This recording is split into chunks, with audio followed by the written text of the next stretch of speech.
بسم اللہ الرحمن الرحیم۔ 2023 میں سامنے آنے والے چند تکلیف دہ واقعات سے انتخاب۔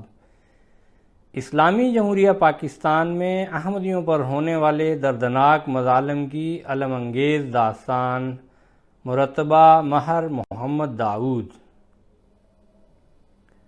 روزنامہ ڈان نے 14 اپریل 2023 کو مشال کی یاد میں ایک عاصم سجاد اختر نے اداریہ لکھا۔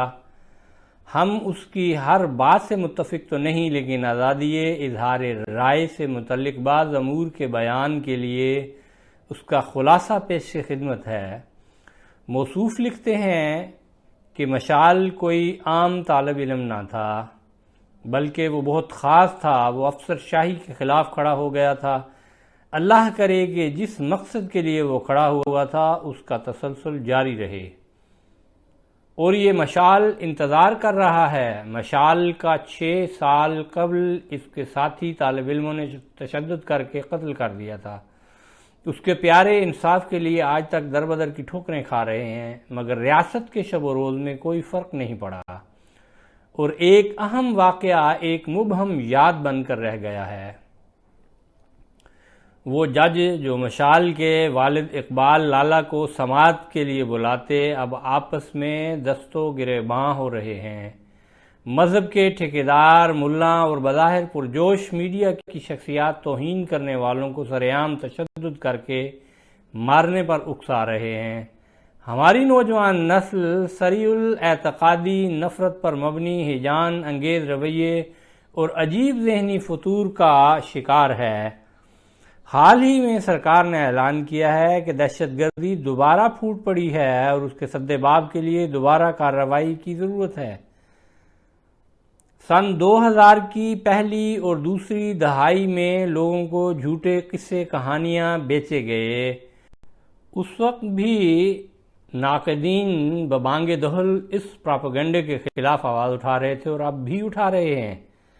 مشال نہ صرف سیکیورٹی اداروں اور ان کے اہلکاروں کی جانب سے تعلیمی، میڈیا اور سیاسی حلقوں میں بوئی جانے والی جارحانہ مذہبی انتہا پسندی کے خلاف تھا، بلکہ افسر شاہی، کاروباری، عسکری اور غیر عسکری نفوذ کی جانب سے پورے پاکستان اور خاص طور پر خیبر پختونخوا میں ایک معاشرتی تقسیم کی جنگ کے بھی خلاف تھا۔ اس کے علاوہ وہ عورتوں اور بچیوں کے حقوق کی بات کرتا تھا۔ وہ ایک ایسی آواز تھا جس کو افسر شاہی اپنے لیے خطرہ سمجھتی تھی۔ لاہور سے ایک press release. Lahore, 6 April 2023۔ Lahore high court bar ایسوسی ایشن کی جانب سے جاری کی جانے والی پریس ریلیز کی ایک کاپی ہمیں موصول ہوئی۔ اس میں لگائے جانے والے الزام تکلیف دہ اور قابل غور ہیں۔ اس کا موضوع توہین ہے۔ اس کے کچھ نکات پیش خدمت ہیں۔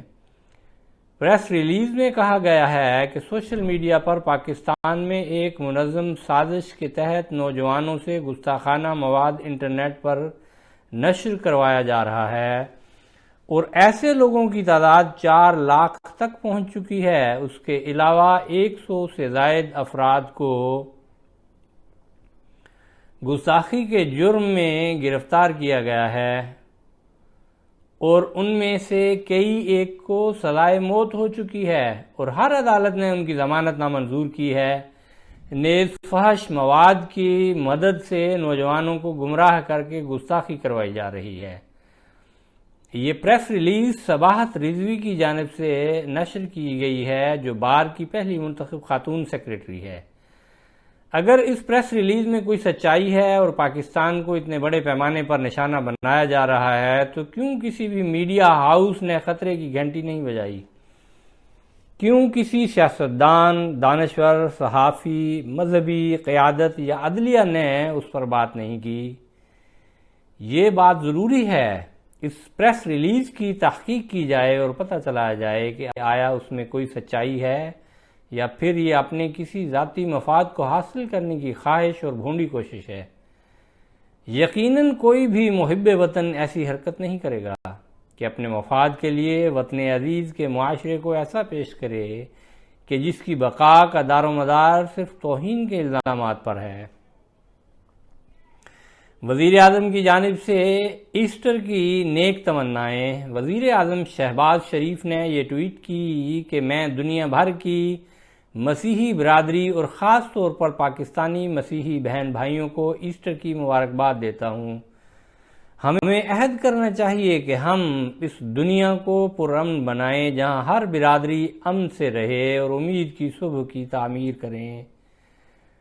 حکومت پاکستان کے سربراہ کی طرف سے اس دن کی مناسبت سے ایسا پیغام انتہائی احسن اقدام ہے، لہذا عوام کو بھی چاہیے کہ وہ اس اقدام کی پیروی کریں اور دنیا کو ایسی پرامن جگہ بنائیں جہاں ہر کوئی امن کے ساتھ رہ سکے۔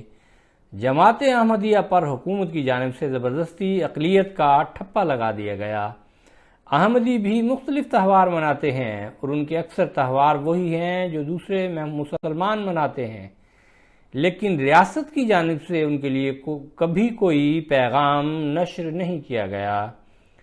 گزشتہ سال احمدیوں کو 10 سے زائد مقامات پر عید قربان پر قربانی کرنے سے روکا گیا۔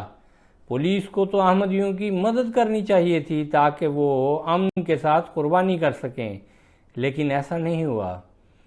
اس کے علاوہ کئی دہائیوں سے احمدیوں کو ان کا جلسہ سالانہ کرنے سے روکا جا رہا ہے۔ احمدیوں کو ان کے جائز حقوق سے محروم رکھنا انتہائی غیر منصفانہ عمل ہے۔ ہم تو اس بات کے لیے تیار ہیں کہ دنیا کو ایسی پرامن جگہ بنائیں جہاں ہر کوئی امن کے ساتھ رہ سکے۔ کیا حکومت اپنے وزیر اعظم کی پیروی میں ایسا کرنے کے لیے تیار ہے؟ دنیا میں کہیں بھی مسلمان اس طرح کے نہیں ہیں۔ Dawn news 22 April 2023۔ Daily Dawn نے پروفیسر ہود بھائی کا تحریر کردہ ایک اداریہ شائع کیا جو کہ ایک معروف ماہر طبیعیات اور رائٹر ہیں۔ اس میں انہوں نے دہائیوں تک پاکستانی معاشرے کو زبردستی اسلامی ریاست بنانے اور اس عمل کے معاشرے پر اثرات کے متعلق بہترین انداز میں روشنی ڈالی ہے۔ ہم اس کی تفصیلی رپورٹ تو یہاں پیش نہیں کر رہے، لیکن ڈان اخبار کا یہ اداریہ پڑھنے لائق ہے۔ کراچی میں ایک معمر احمدی وکیل کو تشدد کا نشانہ بنا کر گرفتار کر لیا گیا۔ کراچی 27 اپریل 2023 سپریم کورٹ کے سینئر وکیل سید علی احمد طارق اور ان کے اسسٹنٹ کو 27 اپریل کو کراچی سٹی کورٹ میں وکلاء کی جانب سے تشدد کا نشانہ بنا کر ان کو زبردستی تھانہ میں لے جایا گیا۔ پولیس نے ان کو طبی امداد بہم پہنچانے کی بجائے ان پر توہین رسالت کی دفعہ 298B کے تحت مقدمہ درج کر لیا۔ ان پر الزام عائد کیا گیا کہ انہوں نے اپنے نام کے ساتھ سید کا لفظ لگا رکھا ہے جو کہ اسلامی ہے، اگرچہ ایسا کوئی قانون موجود نہیں ہے جو احمدیوں کو اسلامی نام رکھنے سے روکتا ہو، لیکن پھر بھی یہ لفظ تو عرب میں اسلام سے قبل بھی استعمال ہوتا تھا۔ یہ ان کے ساتھ پہلی بار نہیں ہوا۔ اسی تھانے میں گزشتہ سال نومبر میں بھی ان پر نام میں سید کے استعمال کی وجہ سے مقدمہ ہوا، چنانچہ ان پر دوبارہ ایک ہی وجہ سے مقدمہ درج کیا گیا۔ سید علی احمد صاحب گزشتہ 39 سال سے احمدیوں پر بنائے جانے والے جھوٹے مقدموں میں احمدیوں کی طرف سے پیش ہو رہے ہیں۔ جماعت احمدیہ کے ترجمان کا کہنا ہے کہ ان کو بے وجہ ایک مقدمہ میں صرف اس لیے گرفتار کیا گیا ہے تاکہ احمدیوں کے مقدمات جو وہ لڑ رہے ہیں ان میں رخنہ اندازی کی جائے۔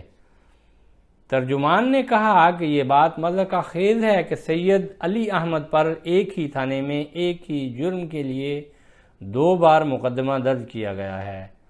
انہوں نے کہا ایسے واقعات ملک کو بدنام کر رہے ہیں اور بین الاقوامی طور پر ملک کو ایسی جگہ کی طور پیش کر رہے ہیں جہاں پر مذہبی جنونیوں کا اثر و رسوخ بڑھ رہا ہے۔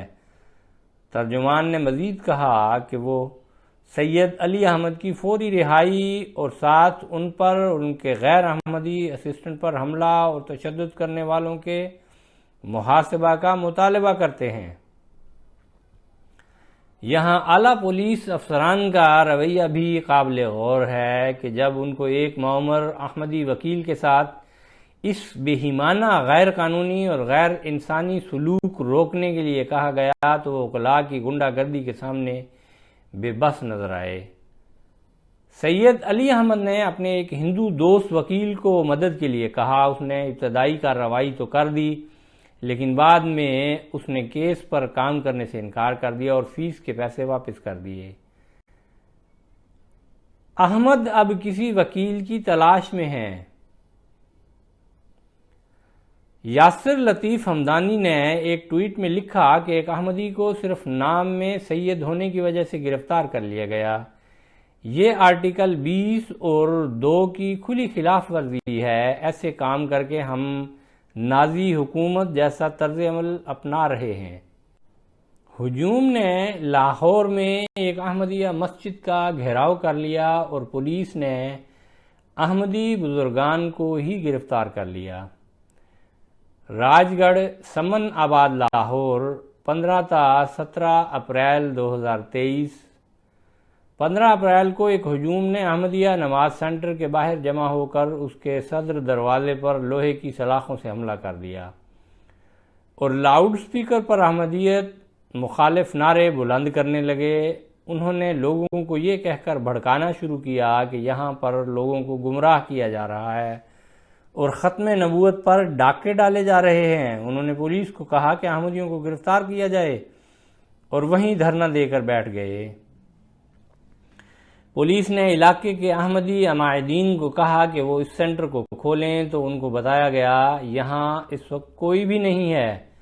2 روز کے بعد 4 احمدیوں اسد عمران، غلام مصطفیٰ زکریا، عبدالحی اور احمد کے خلاف مقدمہ درج کر لیا گیا۔ یہ مقدمہ عالمی مجلس تحفظ ختم نبوت کے مولوی عبدالعزیز کے کہنے پر تھانہ ساندہ میں درج کیا گیا اور اس میں توہین رسالت کی دفعات کو بھی شامل کیا گیا۔ شکایت کنندہ نے کہا کہ شام نگر میں ایک غیر اندراج شدہ مسجد ہے جہاں مذکورہ والا اشخاص تبلیغ کرتے اور مسلمانوں کے جذبات کو مجروح کرتے ہیں۔ پولیس نے یہ مقدمہ درج کر لیا اور اس مقدمہ کے نتیجے میں بلا وجہ یہ اشخاص جو عمر میں کافی بڑے ہیں 3 سال تک کے لیے قید ہو سکتے ہیں۔ یہ پنجاب کے دارالحکومت کی بات ہے جس میں پہلے پاکستان تحریک انصاف کے عثمان بزدار اور پھر مسلم لیگ قاف کے چودھری پرویز الہی کی حکومت رہی اور اب محسن نقوی یہاں کے نگران وزیر اعلیٰ ہیں۔ مرکزی احمدیہ مسجد پر نفرت انگیز عبارات تحریر۔ لاہور 16 اپریل 2023 رات کے اندھیرے میں احمدیہ دارالذکر کی بیرونی دیوار پر احمدی مخالف تحریرات کو لکھ دیا گیا۔ پولیس کو فوراً اس بات کی اطلاع دی گئی اور انہوں نے اس پر سفیدی پھیر دی۔ یہ ان 2 مساجد میں سے ایک ہے جہاں 28 مئی 2010 کو دہشت گرد حملے میں 86 احمدی شہید ہو گئے تھے۔